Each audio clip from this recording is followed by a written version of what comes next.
Hello दोस्तों, welcome to code easy. तो 1100 related problems हम कर रहे हैं CP31 शीट से। उसमें ये तीसरा क्वेश्चन है। तो देखते हैं इसमें क्या बोल रहा है।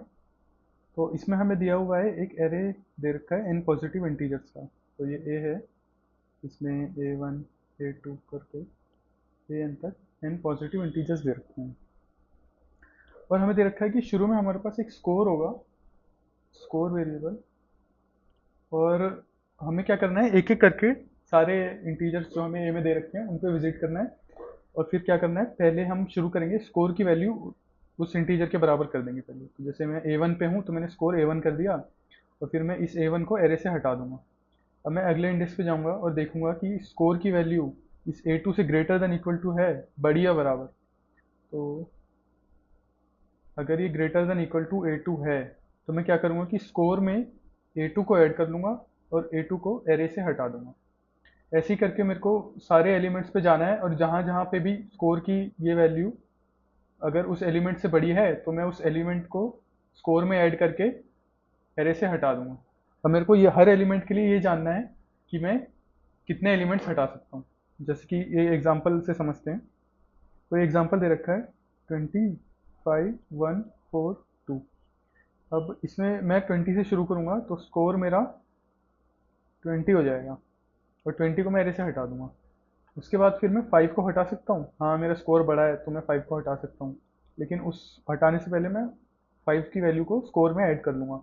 तो स्कोर मेरा 25 हो गया, नया स्कोर। अब मैं 1 को भी हटा सकता हूँ, स्कोर हो गया मेरा 26। फिर मैं 4 को भी हटा सकता हूँ, स्कोर हो गया मेरा 30। फिर मैं 2 को भी हटा सकता हूँ, स्कोर हो गया मेरा 32।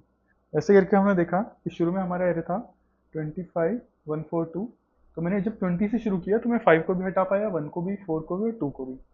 तो 20 के लिए, इस इंडेक्स के लिए हमारा आंसर हो जाएगा 4। और हमें इसको जिस जिस एलिमेंट के लिए हम काउंट कर रहे हैं उसको हमें काउंट नहीं करना है। मतलब जैसे 20 से हमने शुरू किया ना, तो 20 अपने आप को हटा पाया, ये हमें नहीं काउंट करना। उसके अलावा वो कितने एलिमेंट्स को हटा पाया एरे में से, वो काउंट करना है हमें। वैसे ही अगर 25 1 4 2 में अगर हम 5 के लिए देखें, तो 5 1 को हटा सकता है, 4 को हटा सकता है, 2 को हटा सकता है। और उसके बाद फिर इन तीनों को हटाने के बाद और खुद को हटाने के बाद इसका स्कोर हो जाएगा 12। तो 12 हो जाएगा इसका स्कोर। लेकिन 12 स्कोर से 20 को नहीं हटा पाएगा। तो इसका आंसर हो जाएगा ये तीन एलिमेंट्स, यानी कि 3। ऐसे ही हमें सारे एलिमेंट्स के लिए निकालना है, 1 के लिए, 4 के लिए और 2 के लिए। तो देखते हैं हम कैसे सोच सकते हैं इस प्रॉब्लम के। तो एग्जांपल को फिर से लेते हैं। जैसे ये एग्जांपल 25 4 1 2 है। तो अब हम एक एक एलिमेंट पे जाएंगे और हमें स्कोर स्कोर में उसकी वैल्यू ऐड करेंगे। तो हमें ये हम देख रहे हैं कि स्कोर क्या है, मतलब स्कोर उसकी उस एलिमेंट की वैल्यू है। और वो अब किसको हटा सकता है, वो उन एलिमेंट्स को हटा सकता है जो मतलब उससे छोटे हैं। यानी कि स्कोर की वैल्यू शुरू में तो उसी एलिमेंट के बराबर है ना, और उस एलिमेंट को हटा पाएंगे हम लोग स्कोर जिनसे बड़ा या बराबर है। यानी कि कोई एलिमेंट अगर उससे छोटा है तो हम उस एलिमेंट को हटा सकते हैं। तो छोटा एलिमेंट से मतलब हमें कुछ ऐसा दिमाग में आना चाहिए कि कुछ सॉर्ट करने पे कुछ ऑर्डर बनेगा, तो जो हमारे काम का होगा। तो एक बार करके देखते हैं कि कुछ काम आता है कि नहीं। तो इसको अगर हम सॉर्ट कर लेते हैं तो हमारा एरे बन जाएगा 1 2 4 5 20। अब हम जैसे 4 पे हैं, तो 4 पे हैं अगर हम, तो उससे पहले के जितने भी एलिमेंट्स होंगे क्या हम उन्हें हटा पाएंगे? बिल्कुल हटा पाएंगे। क्यों? क्योंकि जब हम 4 से शुरू करेंगे तो हमारा स्कोर पहले ही 4 होगा। और 4 स्कोर होगा तो इससे पहले के जो एलिमेंट्स हैं सॉर्टेड ऑर्डर में, वो तो इससे छोटे ही हैं। मतलब इस स्कोर से ही सिर्फ हम कोई सा भी एलिमेंट हटा सकते हैं, और फिर उसको हम ऐड करते जाएंगे तो सारे एलिमेंट्स हम हटा सकते हैं। फाइनली हमारा इस पे स्कोर क्या बनेगा, इससे पहले के सारे एलिमेंट्स और इसको हटाने के बाद इन सबका सम, है ना। तो अगर इन सबका सम बनेगा और सारे एलिमेंट्स में हम इस इन सबका सम पीछे का कैलकुलेट करेंगे तो हम कैसे कर सकते हैं? तो क्यों ना हम पहले ही एक प्रीफिक्स सम मेंटेन करके रखें। तो फिर से देखते हैं, ये 1 2 4 5 20। तो एक प्रीफिक्स सम हम मेंटेन करके रखते हैं, 1 3 7 12 32। तो ये हमारा प्रीफिक्स सम हो गया। अब हम जैसे 4 पे थे, तो हमने देखा कि इससे पहले तक का स्कोर ये हो गया, अभी तक के जितने भी एलिमेंट्स थे उनको हटाने के बाद। अब हमें देखना है कि क्या हम अगला एलिमेंट हटा पाएंगे। तो उसके लिए हम क्या करेंगे, इस स्कोर से इस एलिमेंट को कंपेयर करेंगे, है ना।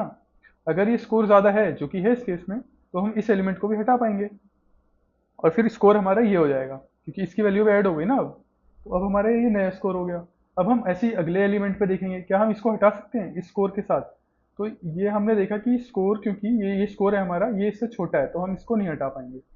तो हम यहीं तक लिमिटेड है, मतलब फोर की, जब हम फोर के लिए देख रहे हैं, फोर वाले केस के लिए, तो हमने देखा कि वन को हटा पाएंगे, टू को हटा पाएंगे और फाइव को हटा पाएंगे। तो फोर के लिए आंसर थ्री हो गया। लेकिन इससे हमें एक चीज पता चली कि ये प्रीफिक्स अब हमारे काम का हो सकता है और हम एक एक करके सारे एलिमेंट्स को देख सकते हैं। लेकिन क्या हमें एक एक करके देखना चाहिए? तो देखते हैं एक बार।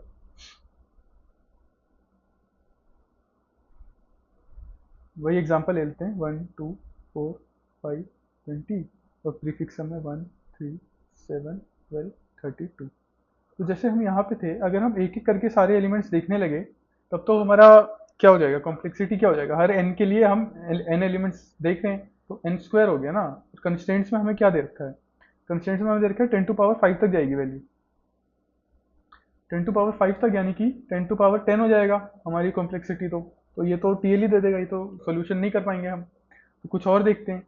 तो एक एक करके जाना जरूरी है क्या? मतलब हम ऐसा कुछ कर सकते हैं कि हम एक ही बार में देख लें कि हम कहाँ तक पहुंच पा रहे हैं? तो हाँ, हम ऐसा कर सकते हैं, क्योंकि ये जो एरे है सॉर्टेड है। इसको मैं आपको दिखाता हूँ कैसे कर सकते हैं।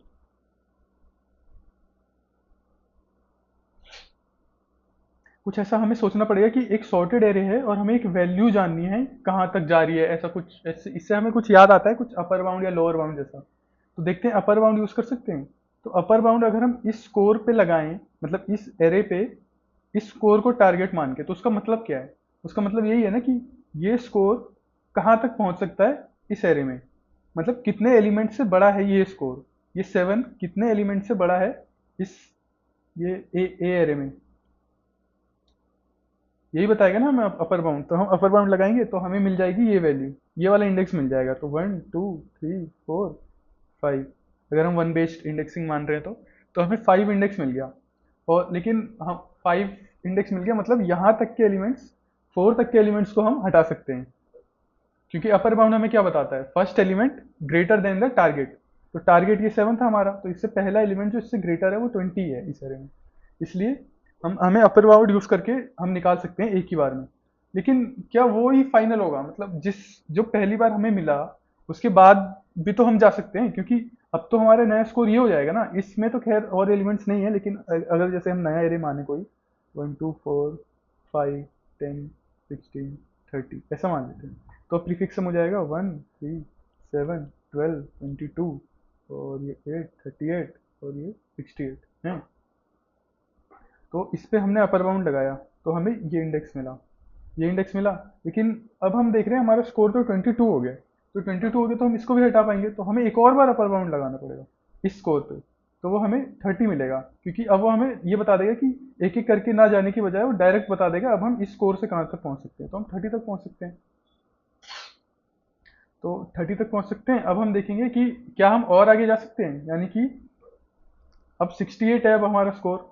लेकिन अब ये तो खत्म हो गया ना, तो मतलब अब हम सारे एलिमेंट्स को कर पाए, मतलब निकाल पाए। तो इससे हमें सीधा सीधा पता चल गया कि हमें जो अपर बाउंड है उसको हमें बार बार लगाना पड़ेगा जब तक कि हमारा एरे खत्म नहीं हो जाता। तो यही हमारा सोल्यूशन हो गया कि हम अपर बाउंड को बार बार लगाएं और किसी एलिमेंट पे, और फिर उस, जैसे कि ये एलिमेंट है तो इसके स्कोर को हम अपर बाउंड लगाएं और देखें कहाँ तक पहुंच सकते हैं।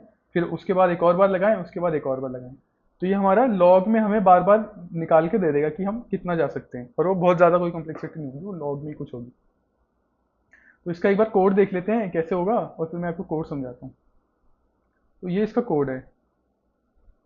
इसमें पहले हमने एक एन ले लिया जो एरे का साइज दे रहा है, फिर हमने एरे डिक्लेयर किया, उसके बाद फिर हमने, हाँ लेकिन एक चीज़ तो मैं आपको बताना भूल गया। जैसे हमने जब इस क्वेश्चन में हमें बोला है कि जैसे, एक सेकेंड मैं इसको साफ कर लेता हूँ।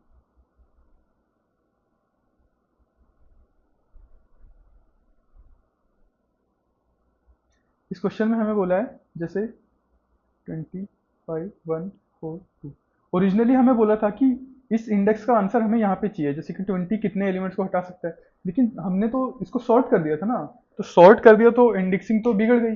तो उसके लिए हम क्या कर सकते हैं कि इनको इनके इंडेक्स के साथ पेयर कर सकते हैं। जैसे अगर हम जीरो बेट्स लेते हैं तो ये 20,0 5,1 ये 1,2, ये 3, ये 4। और अब हम इनका पेयर बना सकते हैं और फिर हम सॉर्ट कर लेंगे। तो क्या है कि इंडेक्सिंग हर एक एलिमेंट के साथ रहेगी। तो जैसे 20,2 हो गया, 20,0 सॉरी, ये एक पेयर बन गया। वैसे एक पेयर बन गया 5,1। वैसे एक पेयर बन गया 1,2, 1,2। वैसे एक पेयर बन गया 4,3। वैसे एक पेयर बन गया 2,4। अब हम इसको सॉर्ट कर लेते हैं। इसको सॉर्ट कर लेंगे तो क्या हमारे पास बनेगा, 1, 2, 4, 5, 20। लेकिन अब हमारे पास पेयर भी है, तो 1 का था हमारे पास 2, और 2 का हमारे पास था 4, 4 का हमारे पास था 3, 5 का हमारे पास था 1, और 20 का हमारे पास था 0। तो जैसे जब हम इसको करेंगे उसके बाद फिर हम इनका प्रीफिक्स सम निकालेंगे। तो ये हो गया 1, ये हो गया 3, ये हो गया 7, ये हो गया 12, ये हो गया 32। अब हम वो काम कर सकते हैं जो मैं आपको समझा रहा था, अपर बाउंड वाला। लेकिन इसमें भी एक दिक्कत है। अब तो हम जो अपर बाउंड लगा रहे हैं उसमें वो एरे तो हमारा ये पेयर वाला हो गया ना, पेयर वाला। और पेयर से कंपेयर करने के लिए अपर बाउंड में हमें एक पेयर ही चाहिए होगा। तो वो पेयर कैसे लें, मतलब हम क्या पेयर लें कि हमारा आंसर के साथ इंटरफेयर ना करे, आंसर को इफेक्ट ना करे किसी भी उसमें केस में। तो हम देखते हैं कि एन की वैल्यू कहाँ तक जाएगी, ए आई की, सॉरी आई, हर एक एलिमेंट की वैल्यू कहाँ तक जाएगी, तो 10 की पावर 9 तक जाएगी। तो कोई पेयर है जैसे 1,2, 2,4, 4,3, 5,1, 20,0। तो अब हमें कोई एलिमेंट है, उसको कंपेयर करना है अपर बाउंड के लिए इस एलिमेंट से। तो वो कैसे होगा, मतलब या तो पहला एलिमेंट बड़ा हो तब तो ठीक है। लेकिन अगर पहला एलिमेंट मान लो कि 4,4 है, तो कंपेयर ऐसे होता है कि पहला एलिमेंट अगर बराबर होता है तो दूसरा, मतलब जो पेयर का सेकंड वाला पार्ट होता है उससे कंपेयर करते हैं। तो ये छोटा है तो ये वाला एलिमेंट छोटा होगा इन दोनों में। वैसे ही हमें एक, जब हम टारगेट अपना, जैसे कि स्कोर को हम बना रहे थे ना टारगेट, इसमें अपर बाउंड लगा के इसको टारगेट बना रहे थे हम।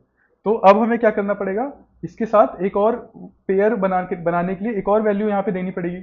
और वो वैल्यू ऐसी होनी चाहिए, जैसे कि ये एरे है, ये पेयर का एरे है, तो इसमें एक कोई वैल्यू है A1 और A2, ऐसे करके पेयर है, बहुत सारे हैं।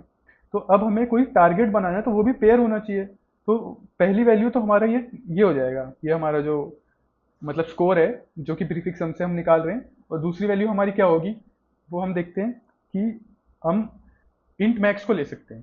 इंट मैक्स को क्यों, क्योंकि वो किसी और उसके साथ इंटरफेयर नहीं करेगा, किसी और एलिमेंट के साथ। क्योंकि जो मैक्सिमम वैल्यू जा रही है वो 10 to the power 9 तक जा रही है किसी भी ए की।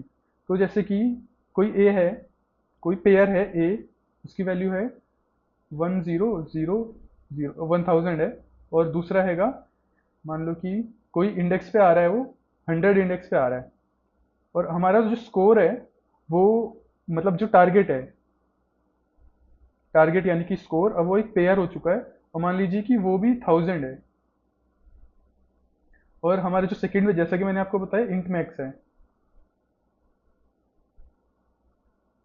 तो अब हम इसको इससे कंपेयर करेंगे तो ये, क्योंकि सेम है और ये वैल्यू इससे बड़ी है, तो ये छोटा हो गया। अब हमें जो अगली वैल्यू मिलेगी, अब जो अपर बाउंड होगा वो हमें इसके बाद वाला इंडेक्स देगा, क्योंकि ये हम कर पाएंगे, इस स्कोर के साथ हम इसको ले पाएंगे। तो हमें वही चाहिए था कि अगला मिले, तो इसलिए हम इंट मैक्स जो है वो वैलिड वैल्यू की तरह काम करेगी। तो यही मैं आपको कोड समझा देता हूँ जो मैं समझा रहा था। तो जैसे कि मैंने पेयर पेयर मैंने आपको बताया ना कि पेयर बनाएंगे, तो पेयर बना लिया, उसमें पहली वैल्यू हमने इनपुट ले ली और दूसरी हमने इंडेक्स बना दी, ये आई यानी इंडेक्स। उसके बाद फिर हमने इनको सॉर्ट कर लिया उस ए एरे को। उसके बाद फिर हमने एक पी सम करके यानी प्रीफिक्स सम करके एक एरे डिक्लेयर किया। ये वेक्टर ऑफ लॉन्ग लॉन्ग है, और ये फॉर मैंने एक शॉर्टकट मतलब वो डिफाइन किया हुआ है। तो उसके बाद फिर जैसे ये पी सम को मैंने फिल कर लिया आई से लेके n-1 तक, मतलब पी आई की वैल्यू होगी पिछला एलिमेंट प्लस करंट वाला ए का। उसके बाद क्या करना है, वो मेन है, सबसे मेन ये लूप के अंदर वाला काम है। तो इसमें हम पहले देखेंगे कि ये रीच्ड क्या है। ये रीच्ड है, जैसे कि इस एग्जांपल में हमने देखा था 21, 5, 4, 2 ऐसे ही था ना। तो 1, 2, 4, 5, 20, अब सॉर्ट होके हमें ये मिल चुका है। इनके सबके साथ इंडेक्स भी है, तो अभी सिंप्लिसिटी के लिए मैं इतना ही मान लेता हूँ। तो दूसरा जो मैंने आपको बताया कि उस लूप में क्या होगा, तो पहले हम देखेंगे एक रीच्ड करके था, वो मैंने इससे क्यों इनिशियलाइज किया। अभी करंट मान लो मैं 4 पे हूँ, तो मैंने 4 के इंडेक्स से उसको इनिशियलाइज किया है। तो वो इसलिए किया है क्योंकि इस तक के सारे एलिमेंट्स तो कवर हो ही रखे हैं, इतना तो हम मान ही रहे हैं, क्योंकि ये तो है होना ही है, क्योंकि इस तक के इससे पीछे के जो भी एलिमेंट्स होंगे वो इससे छोटे होंगे, और इसलिए हम उनको हटा पाएंगे। तो अब हमें सिर्फ आगे का देखना है। तो इसलिए इनिशियलाइज मैंने इस रीच्ड को आई से किया, आई यानी उसका इंडेक्स। उसके बाद फिर टोटल हमने, टोटल यानी कि टोटल कितने एलिमेंट्स को हम हटा पाए हैं, तो वो भी रीच से इनिशियलाइज कर दिया पहले मैंने। उसके बाद फिर हम देख रहे हैं, ये मैंने ट्रू इसलिए लिखा है, वो मैं अभी आपको बताता हूँ क्यों लिखा है। तो पहले हमने एक टारगेट पेयर बना लिया, जो मैंने आपको बताया था ना कि अभी करंट वाले जिस जिस एलिमेंट के लिए हम देख रहे हैं, ये अभी रीच की वैल्यू तो वही है ना शुरू में, तो ये वो एलिमेंट का प्रीफिक्स हम बता रहे हैं, यानी उसका स्कोर बता रहा है अभी तक का। और दूसरा एलिमेंट हमने इंट मैक्स ले लिया, तो ये एक टारगेट हमारा बन गया। अब हम अपर बाउंड लगाएंगे उस ए एरे में जो इंडेक्स और इनिशियली हमने लिया था ना, जो इनपुट में हमें मिला था, और हम टारगेट सर्च करेंगे।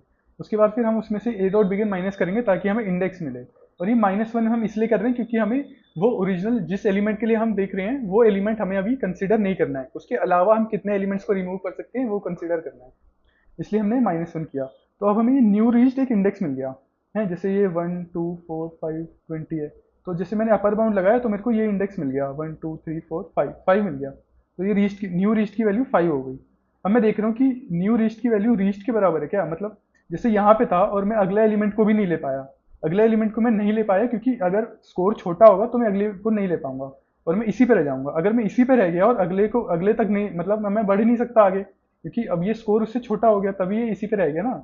अब इसी पे रह गया तो मैं आगे नहीं बढ़ सकता और मैं ब्रेक कर जाऊंगा, तो ये वो कंडीशन हो गई। तो इसमें मैं ब्रेक हो गया। उसके अगर अगर तो नहीं है, मतलब अगर मैं किसी और इंडेक्स पे पहुंच पाया, तो मैंने फिर टोटल में इतना इतना और ऐड कर लिया, इतना, क्योंकि यहाँ तक तो मैं था ही, इस इस एलिमेंट तक तो मैं कर ही सकता था सारे एलिमेंट्स को, और अपर बाउंड से मेरे को अब ये और मिल गया, तो इतना मैंने और ऐड कर दिया। ये न्यू रीच्ड है और ये पुराना रीच्ड है, तो इसकी ये इतना, न्यू रीच्ड माइनस रीच्ड, इतना जो डिफरेंस है, ये इसको मैंने ऐड कर लिया अपने आंसर में। उसके बाद फिर रीच्ड को मैंने न्यू रीच्ड कर दिया, और ताकि दोबारा लूप चल सके और अगला अपर बाउंड मेरे को मिल सके। तो ऐसे करके हम टोटल हर एक इंडेक्स के लिए कर लेंगे। और क्योंकि ए आई डॉट सेकेंड है जो वो इंडेक्स बता रहा है ओरिजिनली, तो उसमें मैंने एक आंसर आंसर करके एक वो मैंने बनाया वेक्टर, और उसमें ए आई डॉट सेकेंड यानी ओरिजिनल इंडेक्स क्या था, उस पर मैंने उसका आंसर सेव कर लिया हर इंडेक्स के लिए, और लास्ट में मैंने लूप करके उसको प्रिंट करा दिया, तो ये हमारा हो गया। तो हमने देख लिया फिर ये कैसे होता है, कोड भी देख लिया, तो ये प्रॉब्लम इतनी थी बस। Thank you.